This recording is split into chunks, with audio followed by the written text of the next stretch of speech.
तुमचा शिपाई म्हणून काम करेल विचार आणि गरीबाचं पोरग असतं ना आपल्याचं, त्याच्या कानाला धरता येतं आणि त्याला सांगता येतं बस आणि एक काम करून दे, पण मोठ्याला तुम्हाला हात सुद्धा करता येत नाही आणि ते परत निवडणूक झालं तुम्हाला भेटत पण नसत्या. त्यामुळे आपलं ते आपलं असतं. निवडणुकीला कोणी काही पण आणून देईन. आता आमचा कुमार तुम्हाला त्यांच्या तुलनेत काय देऊ शकत नाही, पण त्यांच्यापेक्षा पुढे प्रेम देऊ शकतो आणि तुम्हाला मदत करू शकतो. तुमच्या संकटात धावून येऊ शकतो, तुमच्या सुखादुःखात सहभागी होऊ शकतो. ही गोष्ट त्या कुमारकडे जमेची. मी त्याचं भाषण ऐकताना कुणीतरी त्याला सांगितलं थांब म्हणून. मला त्याचं ऐकायचं होतं की आम्ही निवडणुकीला एखाद्या उमेदवाराच्या प्रचाराला जातो, त्या उमेदवाराकडे विजन किती आहे. मी बऱ्याच वेळा एखाद्या उमेदवाराच्या प्रचाराला, काल आम्ही त्या करमाळा, परवा दिवशी सातारा, सांगली त्या भागात होतो. एका उमेदवाराला मी सहज विचारलं तू निवडून आल्यावर काय करणार. तर त्या उमेदवाराने जर सांगितलं की मी हे करणार आहे ते करणार आहे, विजन जर असेल तर समजायचं का हा उमेदवार निश्चित येणाऱ्या भागातील प्रलंबित प्रश्न निश्चित सोडू शकतो. तसं त्याचं मी ऐकलं बारकाईने.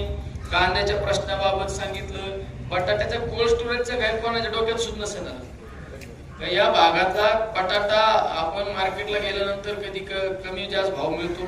जर आपण कोल्ड स्टोरेज केलं नाही, स्टोअर केला तर चांगला बाजार भाव मिळू शकतो.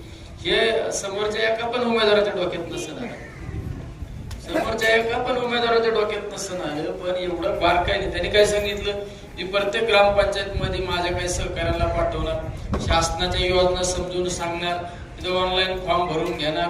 हा विजन असणारा, म्हणजे कमी वयामध्ये इतक्या चांगल्या पद्धतीचं विजन असणारा तरुण सहकारी या शिरूर तालुक्यात पहिलाच उमेदवार असतो. आपण त्याच्या पाठीशी उभा राहिलं पाहिजे. सगळ्यात महत्वाचं शेतकरी हा आपला सुखी झाला पाहिजे आणि शेतकऱ्यांच्या पाठीशी आपण उभे राहिलं पाहिजे. ज्या दिवशी आपला शेतकरी आनंदाने सुखाने दोन घास खाईल, त्या दिवशी आपला देश हा वेगळ्या उंची गेल्याशिवाय राहणार नाही. त्यामुळे शेतकऱ्यांच्या हिताचा विचार करणारे लोक राजकारणामध्ये टिकले पाहिजेत, तरुण सहकारी टिकले पाहिजेत.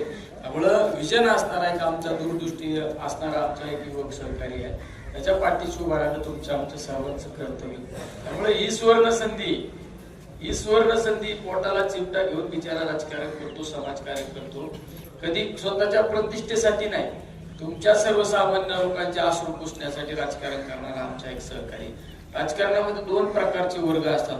एक म्हणजे राजकारणातून सत्ता आणि सत्तेतून संपत्ती आणि प्रतिष्ठा कमवणारा एक वर्ग असतो. आणि आदरणीय पवार साहेबांच्या, आदरणीय अजितदादा पवार साहेबांच्या नेतृत्वाखाली काम करणारा आमचा कुमार राजकारणातून सत्ता आणि सत्तेचा फायदा माझ्या गोरगरिबांच्या झोपडीपर्यंत कशी विकासाची गंगा